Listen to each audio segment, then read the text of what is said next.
तो दोस्तों welcome back to my channel. This is Vishal from Mallari Chai. तो इस वीडियो में हम लोग बात करेंगे कि ऐसे कौन से लोकेशन है जहां पर आपको गलती से भी चाय की शॉप नहीं डालनी नहीं, या फिर आप फंस सकते हैं, या फिर आपको बहुत ज्यादा स्ट्रगल करना पड़ सकता है वहां पे धंधा बिठाने को। तो ये पार्ट 2 है। पार्ट 1 में मैंने ऑलरेडी बताया था कि एक तो रेसिडेंशियल एरिया में आपको चाय की शॉप नहीं डालनी, और दूसरा जो भी लेडीज मार्केट है, साड़ी मार्केट है, सब्जी मार्केट है, या फिर मच्छी मार्केट, जो भी ऐसा है, तो वहां पे भी आपको चाय की शॉप नहीं डालनी। अभी इस वीडियो में हम लोग बात करेंगे वो थर्ड जो पॉइंट है जो आपको ध्यान में रखना है, वो ये है कि जहां पर भी हाई कंपटीशन है, हाई कंपटीशन और अच्छा कंपटीशन का मतलब ये है कि जहां पर भी आप चाय की शॉप डाल रहे हैं वहां पे अगर ऑलरेडी अच्छा चाय मिलता है और ऑलरेडी 8-10 चाय की दुकानें हैं और बहुत अच्छी चाय वहां पर मिलती है, तो वहां पर आपको गलती से भी चाय की शॉप नहीं डालनी, क्योंकि ऑलरेडी लोग पी रहे हैं और लोग खुश है, सेटिस्फाई है। तो फिर आपके पास कस्टमर शिफ्ट होने में बहुत टाइम लगेगा और बहुत स्ट्रगल वाली भी बात हो सकती है। तो अगर आपके पास उनसे तगड़ी टेस्ट है, अगर आपको लगता है कि आपकी टेस्ट ऐसी है कि लोगों को चेंज कर सकते हैं, वो जो जहां पर वो सालों से चाय पी रहे हैं वो बदल कर आपके पास आ सकते हैं, तो ही आप डेयरिंग करें। नहीं तो फिर आप स्टार्टिंग में आप ऐसे स्पॉट को अवॉइड ही करिए।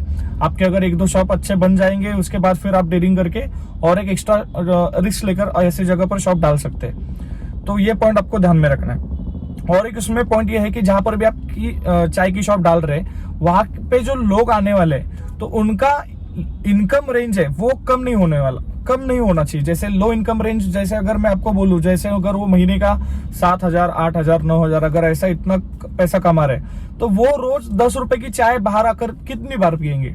तो वो फिर वहां पे आपको अगर बाजू में फिर लोग दिखेंगे कि समझो बाकी जो चाय वाले वो अगर 5 रुपए में, 6 रुपए में चाय बेच रहे, तो फिर आपकी 10 रुपए की चाय पीने के लिए लोग इतने आएंगे नहीं। और उसमें भी होता है क्या, क्योंकि हमने भी बहुत सारे स्पॉट ऐसे देखे कि वहां पे ऑलरेडी 5 रुपए की लोग चाय पी रहे और उसमें भी वो 1 में 2 करके पी रहे।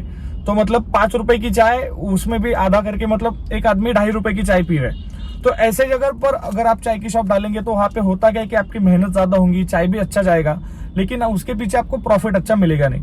तो ऐसे स्पॉट भी आप स्टार्टिंग में अवॉइड करिए। हमेशा इजी और अच्छे स्पॉट ढूंढने के लिए ये कुछ चेक पॉइंट्स है वो हमेशा ध्यान में रखिए। और एक पॉइंट ऐसा है कि फास्ट रनिंग एरिया हम जिसे कहते हैं, फास्ट रनिंग का अगर मैं आपको एग्जांपल दूं तो समझो कुछ हाईवे या फिर रोड टच आपने जगह ली और वहां पे रोज 8-10 हजार गाड़ियां रोज जा रही है, लेकिन वहां पे अगर रुकने का कोई स्पॉट नहीं, गाड़ी आ रही फास्ट जा रहे हैं, या फिर लोग भी फास्ट चल के जा रहे, लोगों को रुकने का टाइम नहीं है, तो ऐसे जगह पर भी आप मत डालो, क्योंकि वो आपको फंसा देगी। वो जो गर्दी है, वो जो भीड़ है, वो आपको फंसा देगी।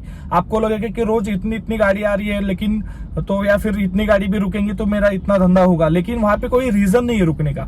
जैसे आप हाईवे के बाजू में चाय की शॉप डालने का सोच रहे, तो हाईवे के बाजू में आपको स्पॉट ढूंढना पड़ेगा कि कहाँ पे लोग रुक रहे हैं, या फिर कोई बड़ा होटल है तो वहां पर अगर लोगों को गाड़ियां पार्क करके अगर रुक रहे हैं तो उसके पास में आप चाय की शॉप डाल सकते हैं। या फिर पेट्रोल पंप है, या फिर टोल है, टोल नाका भी जो होता है जहां पे टोल वगैरह कनेक्ट करते हैं, तो टोल के पहले या फिर टोल के बाद भी आप चाय की शॉप डाल सकते हैं। तो जहां पे फास्ट रनिंग पब्लिक है तो यहाँ पे भी आप ट्रिक में फंस सकते हैं। आपको भीड़ दिखेगी लेकिन वहां पे धंधा नहीं मिल सकता।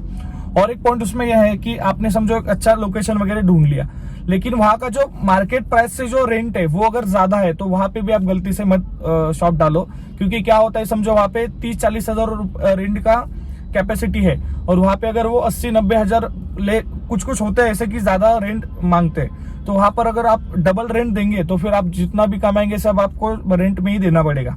तो वो भी पॉइंट आपको ध्यान में रखना है कि आप जहां पर भी जगह देख रहे, रेंट मार्केट प्राइस जितना है उतना ही होना चाहिए। अगर बहुत ज्यादा रेंट है तो फिर आपका गेम फंस सकता है, तो आपके पैसे भी उसमें अटक सकते हैं। तो ये कुछ पॉइंट्स है जो जब भी आपको चाय की शॉप डालनी है या फिर कोई भी दूसरा भी धंधा करना है, तो आपको हर धंधे के हिसाब से अलग अलग होता है। जैसे रेसिडेंशियल में चाय नहीं चल सकता, लेकिन रेसिडेंशियल एरिया में आप लॉन्ड्री का या फिर इस्त्री का काम करेंगे तो ज्यादा चलेगा।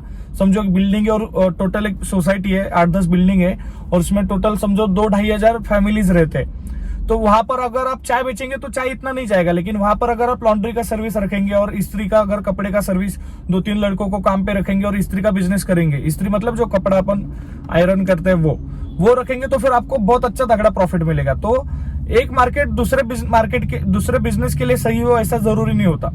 जैसे अभी समझो लेडीज है, तो लेडीज का जहां पर आना जाना ज्यादा है वहां पर चाय नहीं चलेगी, लेकिन ऐसी जगह पर आप लेडीज का जो है, मतलब लेडीज कपड़ों का हुआ, लेडीज जूतों का हुआ, फिर ऐसा लेडीज चप्पल का हुआ, ऐसा बिजनेस आप वहां पर कर सकते हैं। तो आपको पहले आइडेंटिफाई करना पड़ता है कि मार्केट क्या है और उस हिसाब से सब प्लान करना पड़ता है। तो आप टेंशन मत लो, आपको इतना लग रहा होगा कि इतना सब करना पड़ता है, लेकिन वो पूरा मैं स्टडी करके जो भी चाय के धंधे में है और बेसिकली और भी किसी धंधे में आपको इंटरेस्ट है वो भी मैं आपको पूरा स्टडी करके इस चैनल पे बताऊंगा।